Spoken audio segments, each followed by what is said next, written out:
ल हाम्रो चाहिँ अब हामी चाहिँ श्री सिंहडा माविको शैक्षिक भ्रमण 2082 कक्षा 10 का भाइ बहिनीहरू लगायत शिक्षकहरूको सहभागितामा हामी आज बिहान लगभग 9 बजे सिंहडा माविदेखि हिँड्यौँ। अनि त्यसपछि साँफेबगर हुँदै यता पुग्यौँ। अलि साँफेबगरमा हामीलाई अलिक ढिला भयो, 12 बजे लगभग हिँड्यौँ। त्यहाँबाट हामी यो अछामको रामारोशन गाउँपालिकाको मुजाबगर भन्ने ठाउँमा पुग्यौँ। त्यहाँबाट सायद सरले 3 बजे टाइमिङ गर्नुभएको थियो सर। हजुर, 3 बाट हामी 2 घन्टामा चाहिँ यो ठ्याक्कै यो स्थल यहाँ लेखिया छ, सुन्दर पर्यटकीय क्षेत्र रामारोशनमा तपाईँलाई हार्दिक स्वागत छ भनेको बोर्ड यहाँ लेखिएको छ। यो चाहिँ रामारोशन क्षेत्र पर्यटन विकास तथा व्यवस्थापन समिति अछामले लगाएको हो। त्यसपछि हामी ठ्याक्कै अब हजुरलाई देखाउन चाहन्छौँ यो बाटो हो। ठ्याक्कै अब हामी यहाँबाट हाम्रा पदमराज सरबाट हामी अब केही सुन्छौँ र दृश्यहरू अगाडि देखाउँदैछौँ। हजुर, हामी अब यो होटलमा प्रवेश गर्दैछौँ। पहिला हाम्रो गाडीहरू छन्, हुन्छ।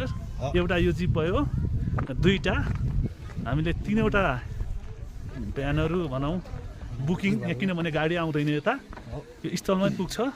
उतापट्टिको त्यो 3टा हामी देखाउँदैछौँ। अनि यो चाहिँ हाम्रो यो के ऊ छ, गेस्ट हाउस हो यो, सीता गेस्ट हाउस रामारोशन 5। यहीँ हाम्रो यो बस्ने काटेजर अछाम यहाँ। अनि त्यसपछि हामी अब अलिकति बाहिरको दृश्य देखाउँछौँ। यतापट्टि विद्यार्थीहरू हुनुहुन्छ, सर हुनुहुन्छ।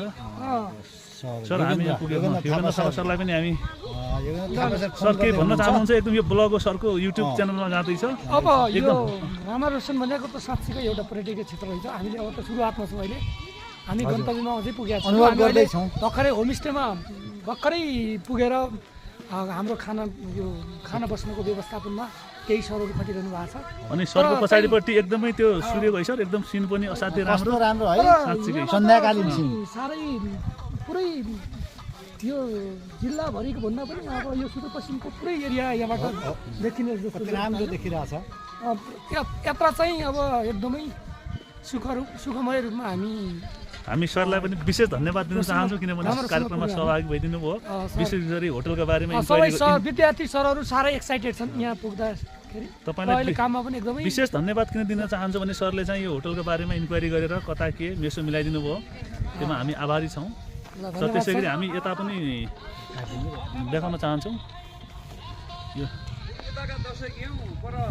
जमानामा के सर, शिवलाका साडीले गीत बन्यो, बर्खाका झिमझिमे मेघ बर्के सुझेन के, बुढाकोटा हाकिमीको चित्त बुझेन कि भन्यो होइन, किन त्यसो के चित्त बुझाउँछ नि बनायो। सर हामी चाहिँ विद्यालयको यो ब्लग बनाउँदैछौँ।